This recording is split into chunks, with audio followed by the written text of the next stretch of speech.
Hello dear students, welcome to Lakshya academy. आज हम पढ़ने वाले हैं पार्ट 2 के बारे में। थोड़ा सा हमने जो कॉन्सेप्ट होता है वो डीसी जनरेटर का समझा था, क्या होता है, कैसे वर्क करता है, कार प्रिंसिपल क्या होगा, वर्किंग प्रिंसिपल जिसको हम बोलते हैं। इसके बाद आगे बढ़ते हैं। पहला जो हमारा पार्ट था, हमने बॉडी के बारे में कुछ चीजें पढ़ी थी। जैसे हमने बोला था कि छोटी मशीनें जो होती है वो कास्ट आयरन की बनाई जाती हैं और बड़ी मशीनें जो होती हैं वो कास्ट स्टील की बनाई जाती है। चलिए इसी क्रम में हम आगे बढ़ते हैं कि डीसी मशीन के भाग कौन कौन से होते हैं, कौन कौन सी चीजें उसमें होने वाली है। देखिए, तो यहाँ पर आपको दिख रहा है एक पार्ट जो है आपका डीसी जनरेटर का बॉडी। ठीक है, क्या है पार्ट आपका, बॉडी है। यहाँ पर आपको दिख रहा है ये जो आउटर भाग होता है, आउटर केसिंग होती है, इसको बोलते हैं हम बॉडी। इसी के अंदर आपका फील्ड बाइंडिंग भी होती है, फील्ड पोल्स भी होते हैं, पोल शू भी होता है, आर्मेचर भी होता है। मतलब पूरी जो सारी चीजें होती है वो अंदर किसके अंदर होती है, आपकी बॉडी के अंदर। तो ये जो बॉडी के यहाँ पर दो चीजें निकल के आती है कि बॉडी का काम क्या होता है। तो बॉडी जो होती है आपकी दो काम करती है। एक तो मैग्नेटिक फ्लक्स जो होता है उसके लिए रास्ता प्रदान करती है, पाथ प्रदान करती है। और दूसरा जो मुख्य काम है वो बाहरी चीजों से, यांत्रिक जो चोटें हुए उनसे सुरक्षा करने के लिए, बाइंडिंग के लिए, फील्ड पोल के लिए सुरक्षित प्रदान करती है, सुरक्षा प्रदान करती है ना। ये बॉडी के मुख्य दो कार्य हो गए। बॉडी बनाई किसकी जाती है, तो हमने बात की थी जो छोटी मशीनें होंगी कास्ट आयरन की और बड़ी मशीनें होंगी वो बनाई जाएंगी आपकी कास्ट स्टील की। इसी को हम बॉडी को योग भी कहते हैं या फिर फ्रेम भी कहते हैं। जैसे यहाँ पर आपको नेमिंग दिख रही है, फ्रेम बोला जा रहा है इसको, है ना। यहाँ पर नीचे ये जो प्लेट है इसको बोलते हैं हम बेस प्लेट, बेस प्लेट या बेड प्लेट या फिर फीट भी बोल सकते हैं। मतलब ऐसे पैर जैसे दिख रहा है ना आपको यहाँ पर कि जो मशीन है हमारी वो कैसे उसके पैर जैसे निकले हुए हैं, इसीलिए इसको बेस या आधार प्लेट भी कहते हैं या बेड प्लेट भी कहते हैं। इसके बाद यहाँ पर ये जो ऊपर आपको टर्मिनल बॉक्स दिख रहा है, ये जरूरी नहीं ऊपर के साइड हो, ये नीचे भी हो सकता है। यहाँ पर है ना, साइड में जहां पर आपको आई होल दिख रहा है यहाँ पर भी हो सकता है। आई होल का काम क्या होता है, जो हमारी मोटर है, मशीन है, उसको एक जगह से दूसरी जगह तक ले जाने के लिए हम इसका उपयोग करते हैं। चलिए इसके बाद अगले जो हमारा है स्लाइड, उसमें बढ़ते हैं। क्या है, क्या चीजें रहने वाली है। जैसे आप जो मुख्य अभी हमने देखा वो डायग्राम था, इसमें हम देखते हैं जो मुख्य चीज हमारी क्या है, या आपकी मोटर जो है या जनरेटर। अब यहाँ पर मोटर और जनरेटर जो होते हैं, डीसी जनरेटर डीसी मोटर, दोनों का जो आकार है देखकर हम बता नहीं सकते कि कौन सी जनरेटर है कौन सा मोटर है। हम उसको कैसे प्रचालित कर रहे हैं उस पर डिपेंड करेगा कि वह मोटर होगी या जनरेटर होगा, है ना। दोनों की संरचनाएं सेम होती हैं, दिखते सेम है, वर्किंग प्रिंसिपल सेम है। जनरेटर को मोटर के जैसे चलाया जा सकता है और मोटर को जनरेटर के जैसे चलाया जा सकता है। तो ये आपको दिख रही है, यहाँ पर मोटर दिख रही है, यहाँ पर ये शाफ्ट लगी हुई है। इसके बाद ये जो पूरा है हमारा क्या बोलते हैं, बॉडी है, ऊपर का आउटर केसिंग जिसको हम बोलते हैं बॉडी, है ना। इसी में यहाँ पर ये ऊपर आपको दिख रहे हैं टर्मिनल बॉक्स क्या क्या होने वाले हैं, है ना। चलिए इसमें जो भी चीजें रह गई, ये इसको हमने आधार बोला, है ना। ये जो भाग होता है सी चैनल से बनाया जाता है, ये होता है आधार आपका। चलिए, यदि आपको किसी भी प्रकार का कोई भी डाउट है तो आप कमेंट करके पूछ सकते हैं। कोई भी डाउट आपका, जिस प्रकार का भी डाउट होगा इलेक्ट्रिकल से रिलेटेड, उसको हम सॉल्व करने की कोशिश करेंगे, है ना। चलिए, अब और भी पार्ट्स होते होंगे डीसी जनरेटर में या डीसी मशीन में, मोटर में कौन कौन से होते हैं उनको समझ लेते हैं। तो यहाँ पर देखिएगा, यहाँ पर ये अलग अलग एक जो पार्ट आपको दिख रहा है ये हमारा है, इसको बोलते हैं पोल शू। इसी के अंदर बहुत सारे पार्ट होते हैं, अलग अलग क्या क्या होने वाले हैं यहाँ पर आपको डायग्राम में दिख रहा है। जैसे कम्यूटेटर लिखा हुआ है आपका, है ना, शाफ्ट है, पोल है, फील्ड पोल है, आर्मेचर बाइंडिंग है, ये सारी चीजें क्या होती हैं आपके अलग अलग पार्ट होते हैं। अब इनको हम डिटेल में एक एक से समझते हैं कि कौन सा पार्ट का क्या काम होता है ना। आर्मेचर के बारे में भी समझेंगे, आर्मेचर क्या होता है, किस तरह से वर्क करता है। आई थिंक आर्मेचर हमसे छूट गया है इससे। चलिए देखिए, आर्मेचर, आर्मेचर क्या होता है, ये जो आपको बीच में दिख रहा है ग्रीन वाला भाग, है ना, ये जो पूरा है आपका ये क्या है, आर्मेचर है, जिसपे आर्मेचर बाइंडिंग की जाती है। क्या किया जाता है, आर्मेचर बाइंडिंग की जाती है। चलिए यहाँ पर ये जो भाग आपको दिख रहा है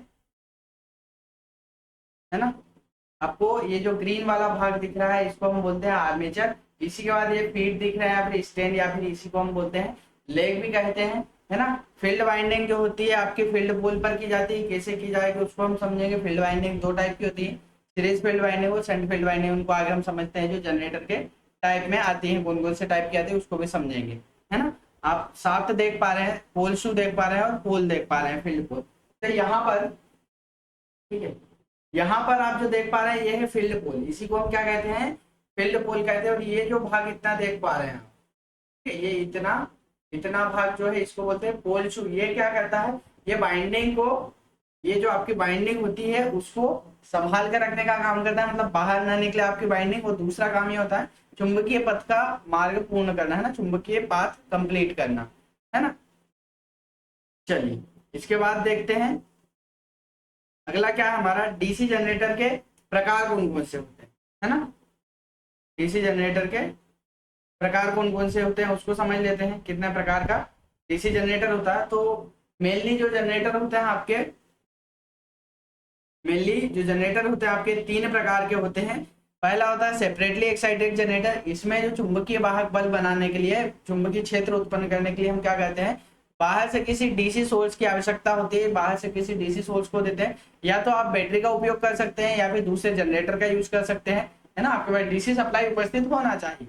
या फिर आप क्या कर सकते हैं, एसी से डीसी रेक्टिफायर से बनाकर आप उपयोग में ला सकते हैं। हमको चाहिए होती है डीसी सप्लाई, क्योंकि डीसी सप्लाई का जो मैग्नेट होता है वो स्ट्रॉन्ग मैग्नेट होता है। दूसरा होता है सेल्फ एक्साइटेड जनरेटर। तो सेल्फ एक्साइटेड जनरेटर जो होते हैं उनमें आपको अलग से जो सप्लाई होती है, डीसी सप्लाई देने की आवश्यकता नहीं होती है। इसमें जो कुछ अवशिष्ट चुंबकत्व बच जाता है, रेसिडुअल मैग्नेट हम जिसे कहते हैं, उसका प्रयोग किया जाता है। इसके बाद होता है परमानेंट मैग्नेट, जो होता है परमानेंट मैग्नेट जनरेटर। इसमें क्या होता है कि आप ये जो ऊपर डायग्राम में देख पा रहे हैं, ये छोटी छोटी मोटर्स आपने जनरेटर्स देखे होंगे, ये क्या होते हैं, इनमें मैग्नेट के टुकड़े लगे होते हैं। मतलब परमानेंट मैग्नेट जो हमारा नेचुरल मैग्नेट होता है, पत्थर स्टोन वाला, उसका यूज किया जाता है ना। आगे समझते हैं वो चीजें क्या क्या होने वाली हैं। तो यहाँ पर आपको डायग्राम दिख रहा है, ये जो जनरेटर है ना, ये जो जनरेटर है आपका कौन सा जनरेटर है, ये आपका है सेपरेटली एक्साइटेड जनरेटर। कौन सा है आपका, ये जो जनरेटर है आपका सेपरेटली एक्साइटेड जनरेटर है ना।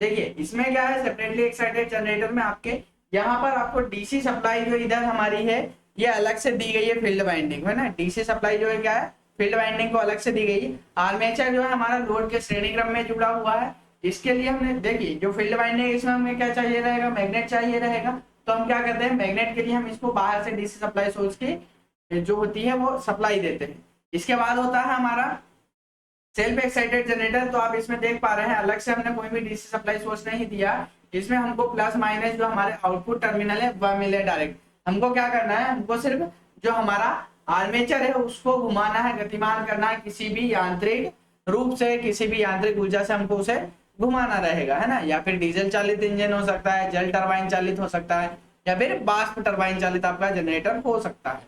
इसके बाद अगला जो आता है आपका परमानेंट मैग्नेट टाइप मोटर, है ना, या जनरेटर जिसको हम कहते हैं। तो परमानेंट मैग्नेट टाइप में क्या होता है जनरेटर में आपका, यहाँ पर आप देख पा रहे हैं ये जो एन और एस पोल होते हैं ना, ये जो मैग्नेट के बने हुए, बीच में क्या है हमारा आर्मेचर है, और ये जो भाग है इसको बोलते हैं हम कार्बन ब्रश, है ना, क्या कहते हैं, कार्बन ब्रश कहते हैं इसको। तो ये है हमारा परमानेंट मैग्नेट जनरेटर के बारे में हमने पढ़ा। अब जो होता है जनरेटर को मेनली तीन जो कैटेगरी है उनमें डिवाइड किया गया है। एक शंट जनरेटर जिसे हम कहते हैं समांतर जनित्र, दूसरा होता है सीरीज जनरेटर जिसे हम श्रृंखला जनित्र भी कहते हैं, है ना। उसके बाद होता है आपका कंपाउंड जनरेटर। इसका नाम कैसे पड़ा, तो इसका जो नाम होता है हम बाइंडिंग के आधार पर करते हैं कि कौन सी बाइंडिंग उसमें प्रयोग की गई है, उस आधार पर इसको हमने कैटेगराइज किया गया है, बांटा गया है ना।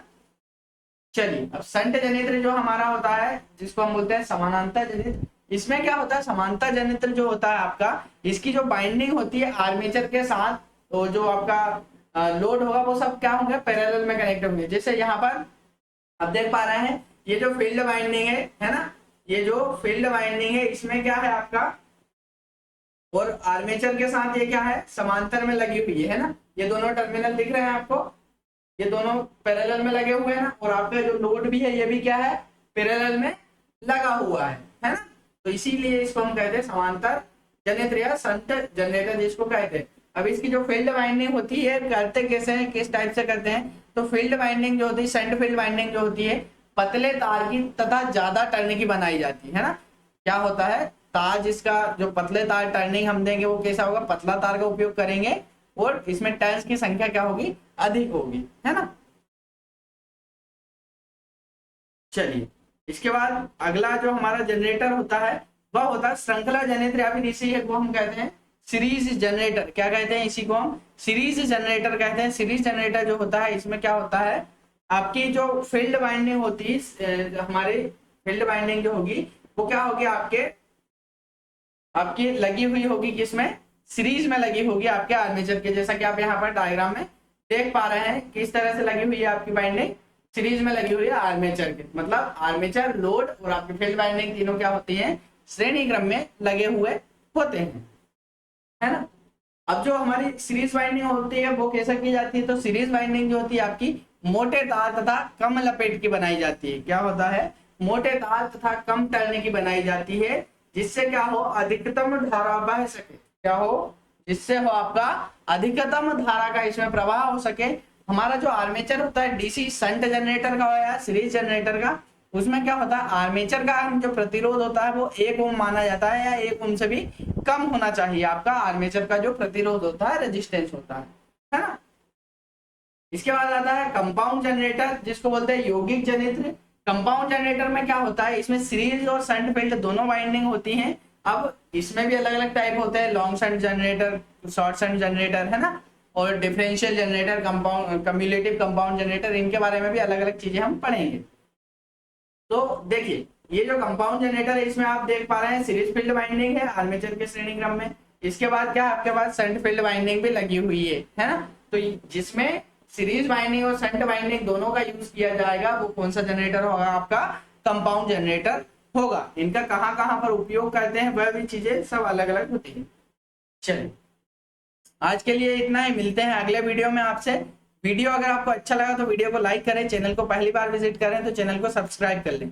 एक और महत्वपूर्ण चीज जो कि आपके लिए टेस्ट आप देना चाहते हैं, आप एग्जाम की प्रिपरेशन करें कॉम्पिटिटिव एग्जाम के लिए, तो टेक्निकल क्वेश्चंस के साथ कंप्यूटर के, हिस्ट्री के, जियोग्राफी के, पॉलिटी की सभी के आपको क्विजेस वगैरह देखने को मिल जाएंगे। हमारी जो ऑफिशियल वेबसाइट है lakshacademy51.com पर जाएंगे, वहां पर फ्री टेस्ट सेक्शन जो होगा उसमें आपको सारे टेस्ट पर जो क्वेश्चंस है आपको अलग अलग सेट पेपर मिल जाएंगे। ठीक है, धन्यवाद, मिलते हैं अगले वीडियो में आपके साथ।